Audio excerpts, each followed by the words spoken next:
close is he to a title shot in sharing the ring with Bud Crawford? I don't know. But Vergil, you know, he's right there. You know, he's right there. You know, he's been proven that he belongs with the top fighters in the division. And, you know, who knows? A couple of fights or next fight or whatever the case may be, he might be sharing the ring with Terence Crawford. You never know. Victory, you know, he just beat Canelo, you know, the face of boxing. So which that makes that makes Crawford the face of boxing at the moment. And he earned the right to fight whoever he want to fight. In Terence, if you come to 154, is there a chance? Was that the conversation you had? Basically, I just said, hey, are you going to defend it? And he said, no, that's my last fight after Canelo. I'm like, okay. Terence Crawford responds to Vergil Ortiz's call-out by recognizing him as a skilled fighter who's proving his abilities. He speaks positively about Ortiz's rise and says the young contender has what it takes to compete at the top. When asked about the challenge, Crawford simply hints that the future is uncertain. What's your message now to Terence Crawford? I'm here whenever. I'm ready to fight whenever. I'm here to fight anybody. I don't care if it's Crawford, Spence, Pacquiao, you name it. I'll fight anyone. Vergil Ortiz calls out Terence Crawford, declaring his goal to face the best fighters in the sport. He says challenges like Crawford motivate him to keep improving and proving himself among the elite. Confident in his power and growth at 154, Ortiz makes it clear he wants big names next. I mean, look, I'm here to fight the best. I don't care who it is. It can be Roots next, it can be Spence next, it can be Crawford next, if he's still willing to do it. Because, you know, that's a fight that I've been calling for a while. I think that's a great fight to make happen still. And we're just going to keep doing what I do best. You know, and that's just... Vergil Ortiz speaks with full confidence as he claims that even if Terence Crawford were still in his absolute prime, he could beat him.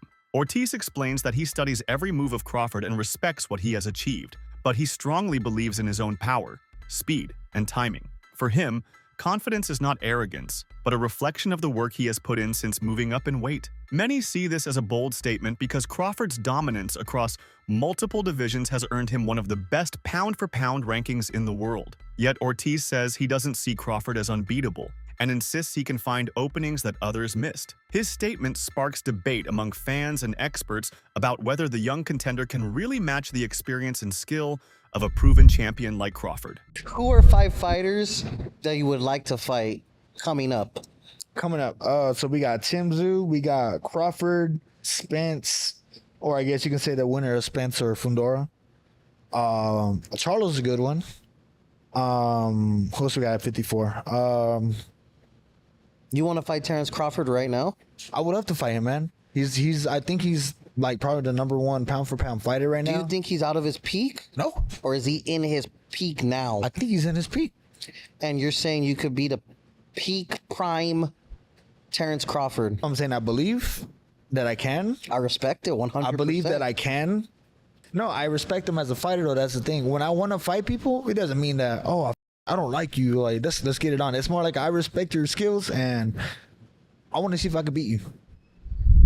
It's like that. After Vergil Ortiz defeated Israil Madrimov, many fans quickly compared his performance to Crawford's previous bout against the same opponent. Terence Crawford addressed those comparisons directly, saying that although Ortiz won, he didn't look dominant. Crawford pointed out that Madrimov didn't appear as sharp or conditioned as he was when Crawford fought him. In Crawford's eyes, Madrimov wasn't at his best that night, and Ortiz's win didn't prove much about how he would fare against an elite fighter like himself. His response was calm but firm, showing that he still views himself as being on another level. Fans took his comment as a subtle reminder that while Ortiz is talented, Crawford's skill and fight IQ are what separate him from the rest. A good fight, but he just, you know, he was more prepared for my fight. If you watch him, he was winning the fight, and he gassed out. Oh yeah, that's true. Yeah. He gassed out, and he said from, I don't know what type of sickness he had. So condition-wise, he wasn't as prepared. Yeah, that he had to pull out the first fight and come back.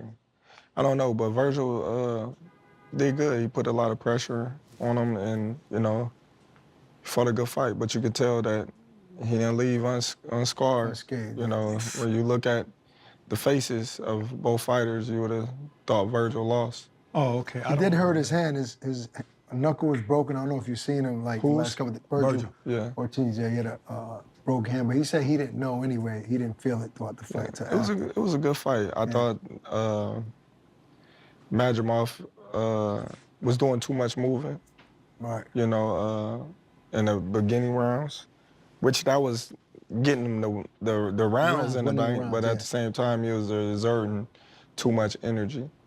How do you feel about when people say, because Eddie Hearn said it, a few people were saying it, that you moved up to 154 and you didn't have the success that you had in all these times. So they're thinking it's because of the weight, when I'm saying it's the style. Madrimov wasn't trying to commit as much, and you hurt him, he never hurt you. Right. So how do you feel about everybody saying that? Well, I laugh. I won the fight. They making it seem like I lost. Well, Eddie was like, no, I think that night in August, he was like, no, I don't know about that. I think, no, Eddie was, I believe Eddie was saying that. Eddie was complaining about the scorecards. Nobody said Madrimov Eddie was saying that it was closer than that. Maybe Madrimov could have won. Like, he was saying, I think he was. I think he was. He's trying to get you mad at Eddie. No, I'm not. He ain't gonna get mad. Terence Crawford's next major move is already lined up. He is scheduled to face Carlos Adams on March 28th in Omaha, marking his step into the 160-pound division. Crawford has said he plans to stay at this weight for 1 or 2 fights to earn another championship and become a 3-division undisputed champion. Adams is known for his strength and endurance, making this a solid first test for Crawford at middleweight. While the fight brings excitement, it also raises questions about whether Crawford will ever return to 154 pounds to face fighters like Vergil Ortiz or Jaron Boots Ennis. For now, Crawford's focus is on adjusting to the new division and proving that his skills can carry him even against naturally bigger opponents. Many analysts believe that if he wins these next fights, he will further strengthen his legacy as one of boxing's all-time greats. They all have Terence Crawford in their sights because they all understand that Terence Crawford can drop down to middleweight after defeating Canelo in September and becoming the undisputed super middleweight. Terence Crawford can now drop down to middleweight 160, right, and become undisputed at 160 with 1 to 2 fights, 2 fights max, right? He'll be 39 years old in September. 2 fights, Terence Crawford can become undisputed max at 160. He can fight Carlos Adames in March. And then he can fight the winner of Lara versus Janibek in the summertime, August, right? And this gives Terence Crawford the history he needs to 1,000% cement himself as, in my opinion, it's all opinionated, but this just cements Terence Crawford as top 5 greatest boxers in history. In my opinion.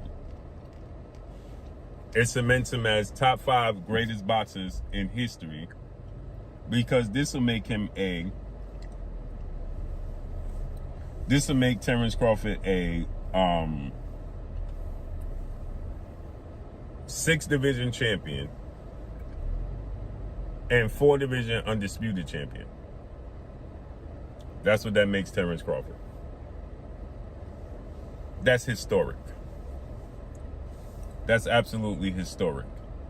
And if Terence Crawford can pull that off, becoming a 6-division champion and a 4-division undisputed champion, that's massive, right? In my opinion, those accomplishments in the fashion that Terence Crawford wins these fights, he's not just winning. When he beat Errol Spence for undisputed, he dominated and stopped Errol Spence in a manner not many people saw coming.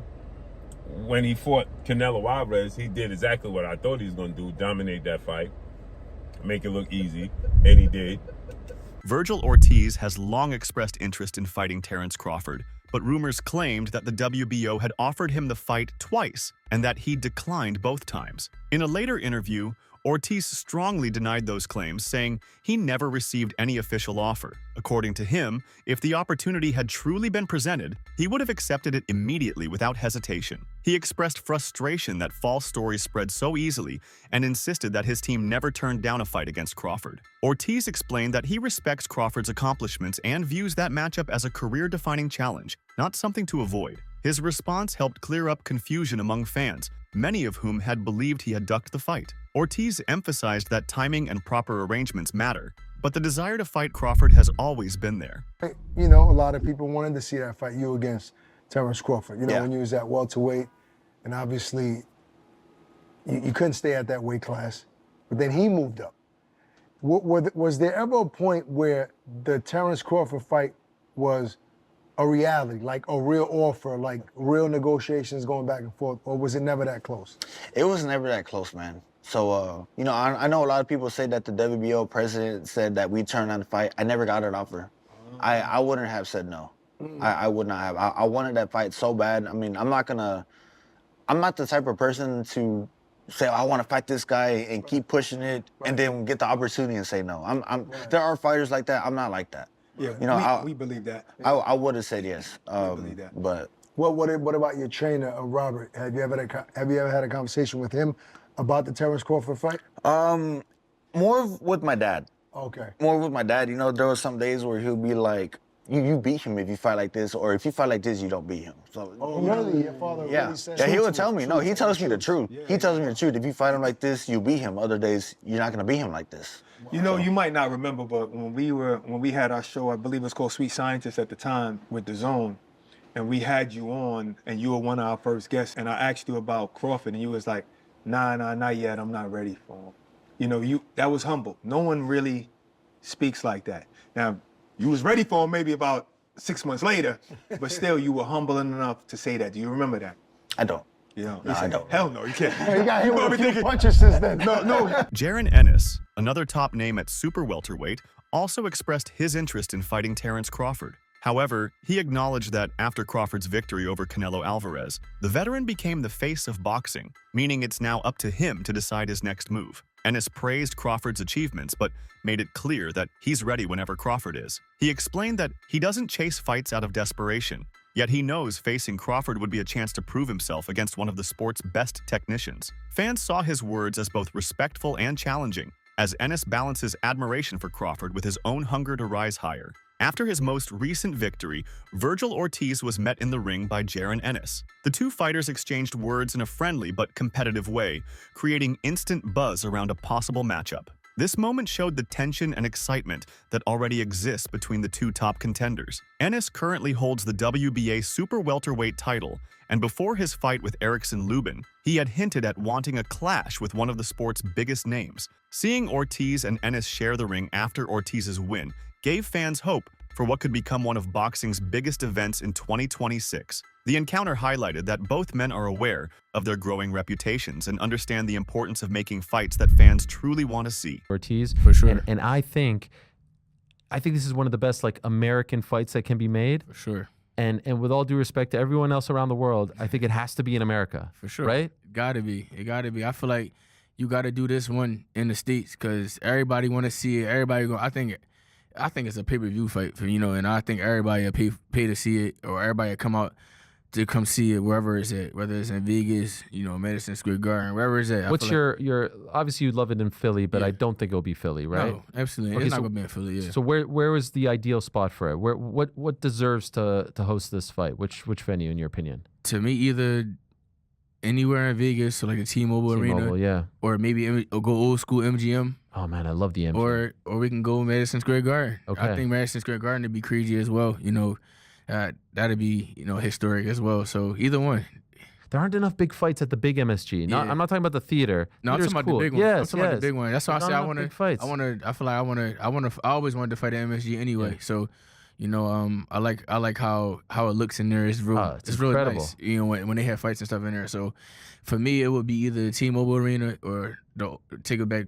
We can go old MGM, or we can do, Madison Square Garden. Do you think he would say yes to MSG because that's kind of a home game for you, right? That's so close to Philly. I mean, I feel like he has a deep fan base. I feel like all his fans and stuff will come if it was to be in New York, I feel like they all would come. You know, he got a good fan base. I got a good fan base. I feel like it'll make for a great fight. And who don't want to come to New York? Oh my God. There was a time where MSG was holding all these big fights, hosting, and now I feel like, you know, every couple of years we get, when we got Taylor Serrano, prior to that, it was, you know, Brooklyn's cool and all, but we got to go back to the Mecca. The Mecca is the best. I would absolutely love that. In your perfect world as well, he fights November 8th. Yep. How soon could we get this fight? You obviously didn't get hurt in your fight, I would imagine, right? 72 seconds? Yeah. Unless something happened? I mean, it depends on how his fight go. You know, if he's in a war, maybe we'll see. Maybe April, you know, March, April. You know, if not, if he make quick work of it, who knows? We could be back in there sooner. You know, so it's all for real. It's all up to how him right now, because he the one that has a fight. You know, hopefully he doesn't get no cuts, no broken hands or anything, or anything hurt on him. So it's dependent on him at the moment. The other two options, of course, Sebastian Fundora and I think Xander Zayas. Yeah. What I'm hearing is there is some interest from MSG to have you versus Xander Zayas at MSG. Are you hearing this as well? I'm with whatever. That's what I can't wait. You want all these guys? I'm really. I like these options for you. I'm really about to show y'all. Like I'm about to run through these guys. I'm about to run through these guys and show y'all one by one. Like this 154 really mine, and I'm gonna shut everybody up. I can't wait. I hear the little chatters and all the little talks. What do you hear? What's bothering you? What are people saying? It's just little. They're questioning you. Yeah, they questioning, and it's cool, and I love it. They're not doing that but like adding fuel to the fire. Yeah, and it's gonna make it worse each and every time for whoever's stepping in the ring with me. Seeing what Terence did not that long ago, did that give you motivation? Because it feels like for the longest time people were questioning him, doubting him. He wasn't getting the big opportunities, the big fights. Do you see yourself in his journey a little bit as well? I mean, I got my own journey. Tim Bradley, an American former professional boxer, voiced his doubts about the potential Vergil Ortiz versus Boots Ennis matchup. Bradley claimed that Ennis might not want to face Ortiz at this stage because of the risk it carries. He suggested that Ennis's team might prefer to wait for a bigger payday or a more favorable situation before agreeing to that fight. Bradley's comments sparked discussions across boxing circles, as some fans believe Ennis would take the fight right away, while others agree that it's smarter to build the hype first. Either way, his statement added more intrigue to an already heated topic, making the rivalry between Ortiz and Ennis even more talked about. The time of day, and then all of a sudden, you come up, you got that Benz now, you know what I'm saying? Back then they didn't want you, now you hot, they all on you. Yeah, this is one of them situations right here. Well, it's like, oh, back then you didn't want me. Now I'm hot, now you all up on me. Man, did you see Boots, how he jumped up in the ring? I didn't know if that was Boots or Rick Ross. I was like, damn, is that Rick Ross in there? Like, all the jewelry he had on and everything. I'm like, who the hell is this dude? Is this the grown-up version of Boots? Because I ain't never seen all them chains all over my man, blinging, blacka, bling, bling, and all up on his chest and everything. I ain't never seen that before. I'm like, this dude got a new persona. Is this the killer Boots? This is what we've been waiting on? Because I'm sitting there going, oh, this is new to me.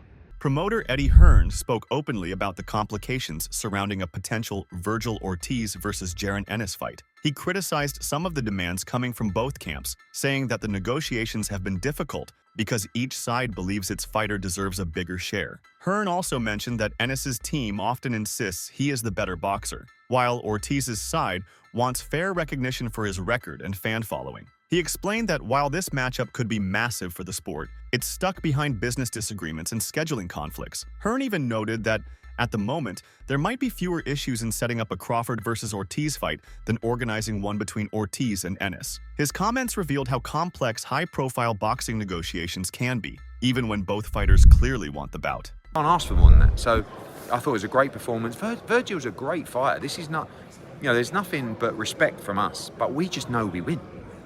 And, like, it's not for us. Once you start hearing things like, we're the A side and we want 10 million and we want, what does Boots? It's like, what? Guys, Ortiz has never been a world champion. Great fighter. Boots has been world champion. He's been a unified champion. But neither of them are world champions now. They're just the top two fighters in the division. So if you truly believe that you're the best, make the fight. And it'll be really interesting to now see if they truly believe. Because the fight's there, the fight's done, the money's there, the pay-per-view's there. I mean, it's a massive fight, but you can find an excuse if you don't want to do it. So we'll see. And obviously we saw the fighters face off, and we know you want to fight. The fighters clearly Yes. want to fight. And you mentioned the $10 million mark by Rick Merigian, I believe his name is, the manager of Vergil Ortiz. Do you see it as an obstacle? I mean, is it a real obstacle? If you come out with things, you know, I mean, look, if the fight delivers and it does really well. Vergil Ortiz recently commented on Terence Crawford's current weight situation. He said he doesn't believe Crawford will come back down to 154 pounds because the champion has now bulked up and adjusted his body to the higher weight classes. After moving up to fight Canelo Alvarez and preparing for middleweight bouts, Crawford's focus appears to have shifted permanently upward. Ortiz respects that, but also admits it makes their potential fight harder to arrange. He added that he's not waiting around and will continue to take big fights in his own division. Still, he remains hopeful that someday the timing might align and both could meet in the ring. Right now, the conversation around Vergil Ortiz, Terence Crawford, and Jaron Ennis shows how exciting the future of boxing looks at the higher weight classes. Ortiz's confidence and hunger for big fights are driving his rise.